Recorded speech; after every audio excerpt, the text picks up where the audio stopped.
Thank you very much, Hari. And thank you very much for the organizers and our friends for to bringing to make this webinar a reality. Um, the topic that I'm talking about is a bit different from what the other speakers have just touched upon, because when we were conceptualizing this webinar, we were saying that, okay, let us try to expand the concept of circular economy, not just in the very narrow sense of the circular economy, but then because since circular economy encompasses a very complex socio-economic as well as cultural and political system. So what I want to pitch put my input here is how the labor issue, addressing labor issue is actually needed for circular economy as well. So which normally often labor issues are kind of not being highlighted so much in circular economy discussion, but I would like to argue here how this is actually very central and very important to really make circular economy a reality.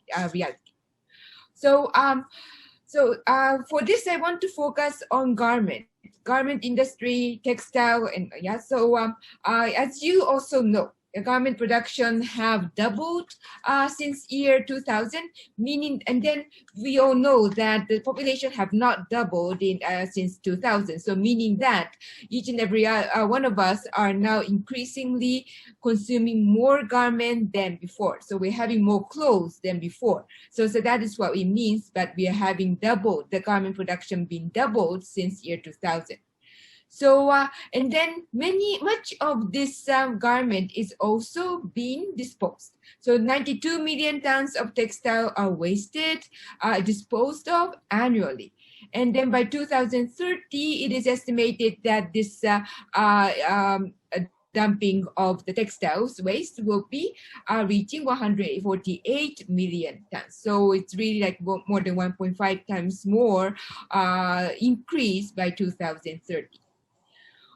Aside from this, also by washing clothes, we have more clothes, so we wash more. And then so by washing more, we are also producing more microplastics. So here it says 1.5 million microfibers are released through washing. So you can see here that the consumption of garment, the way that we are now consuming our clothing, our garment and textile is actually also putting a lot of burden for our environment. So that's one thing that we want to say here.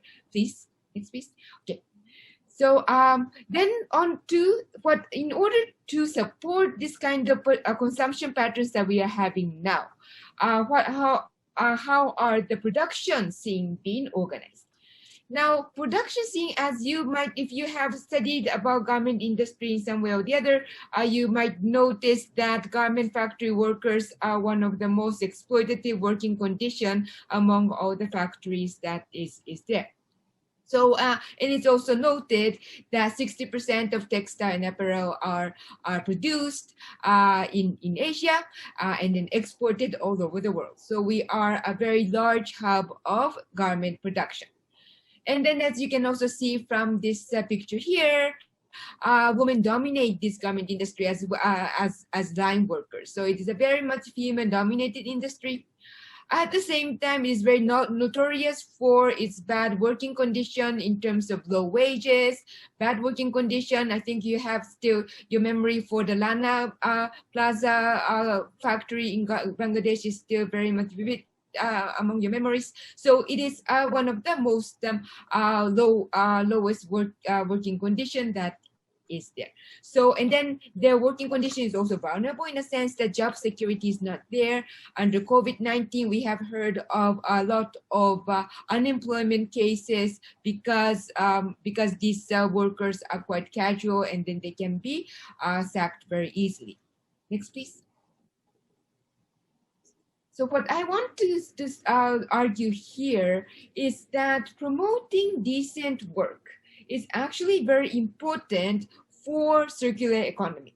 So because promoting decent work as well, changing consumption patterns. So it's not only changing consumption patterns, but also to improve labor condition. Because we have to be very aware that there's no such thing as cheap clothes. So like having a t-shirt with $1, we should kind of consider that as a problem. It's a problem. It's why is it that it's so cheap? It's something that we should kind of start thinking about it, because if we have fair pay for work, it cannot be that cheap. So being aware that work clothes are not supposed to be that cheap is very important, and changing the way we also consume is very important. So, so it's a responsible, sustainable, and ethical consumption is very important, and making sure that the producers are getting their fair share. So, and then, so recycling, upcycling, and so the workers, producing workers can also work on recycling, upcycling of a garment. So the changes of the whole production and economic structure, the labor structures are all very important for realization of circular economy. So it's not that, okay, let us just reduce the garment production and then fire all these garment factory workers. No, that is not what we are saying here. We're saying that we also have to see that garment workers deserve better working condition, better job, and then better career development, so that we can also secure better working condition. Through better working condition, we can also change our consumption patterns and realize a better circular economy. So that is what I would like to argue here in the presentation. Thank you very much.